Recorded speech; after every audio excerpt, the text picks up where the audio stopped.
Royal Alexandra Theatre is over 100 years old. More than 4,000 shows have played on its stage. Tens of thousands of actors, musicians, and dancers have trod its boards.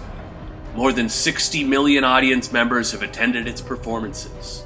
It has been witness to the pageant of history for more than a century. Like most buildings that have experienced so much life, the Royal Alex has its ghosts. Literally.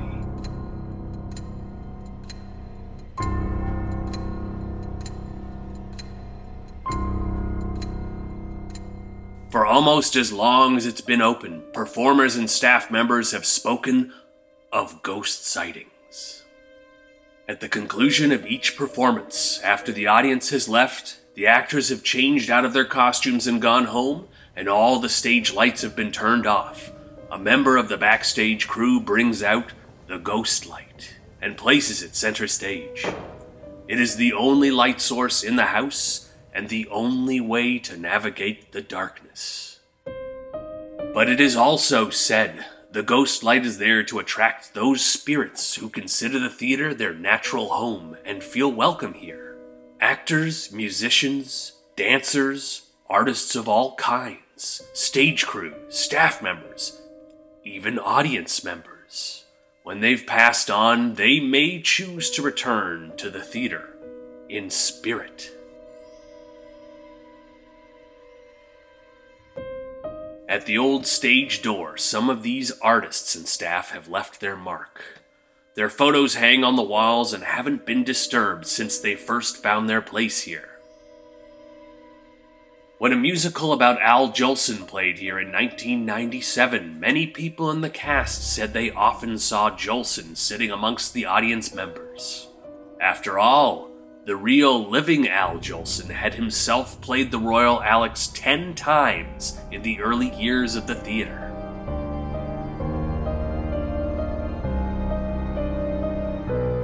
In the green room, where the actors and crew often relax between shows, the sounds of glass shattering on the concrete floor can be heard when the room is empty. But when people go to investigate, they find a glass coffee pot sitting idly on the floor, completely intact. In dressing room 14, there have been many unexplained happenings. Loud and strange sounds have been heard. Cups and glasses have been seen to float in the air, and messages have been written in lipstick on the mirrors. Years ago, a stagehand is said to have tripped on a chain in the fly room high above the theater. He fell 30 feet to his death. Sounds of heavy chains being dragged are often heard there to this day. A gentleman dressed in a black suit wearing a top hat is often seen in the back of the dress circle. Is he a former patron of the theater? Audience members notice him in the corner of their eye, but whenever they turn around to get a better look, he isn't there anymore.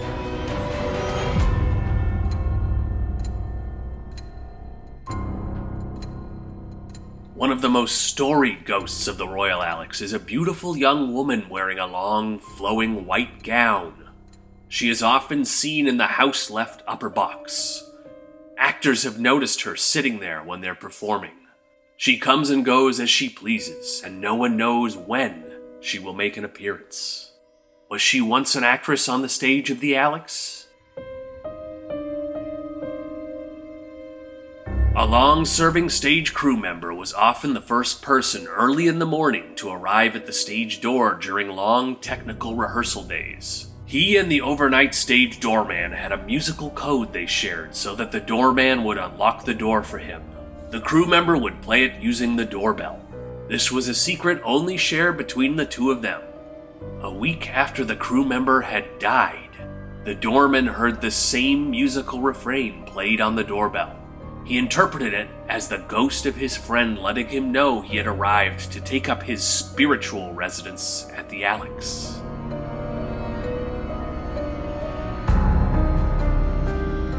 Of course, a theater as old as the Royal Alex has also had incidents in the audience. In 1996, a production of Ibsen's The Master Builder played here.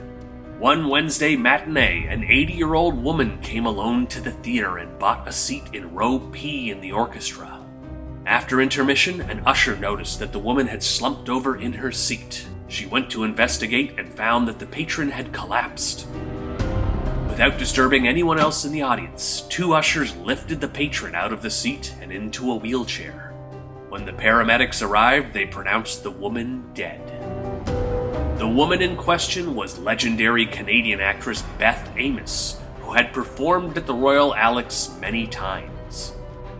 Her daughter later said, "It really is a gift that she actually passed gently away watching a play at her favorite theater." Some see this story as evidence that the spirits who choose to reside in a beloved theater are not malicious and don't want to frighten anyone. They only want to continue to be a part of the rituals and traditions of the theater. So on your next visit to the Royal Alex, keep an eye out. Perhaps you will have a spiritual encounter of your own.